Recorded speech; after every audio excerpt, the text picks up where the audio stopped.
Dilber laulaa meille tänään tässä vaiheessa ensin kaksi laulua. Toinen on uiguurimelodia, lasillinen viiniä, ja toinen your first song will be in Uyghur and the second one in Chinese, trying to teach us exotic languages.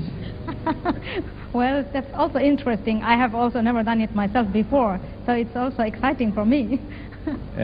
Pietro Mascanin intermezzoa lauluversiona ei ole juurikaan esitetty orkesterin kanssa. Eri klassin kanssa Dilber on se kerran tehnyt, mutta muutoin tämä kokemus on yhtä eksoottinen ehkä jälleen hänelle kuin se tulee olemaan meille.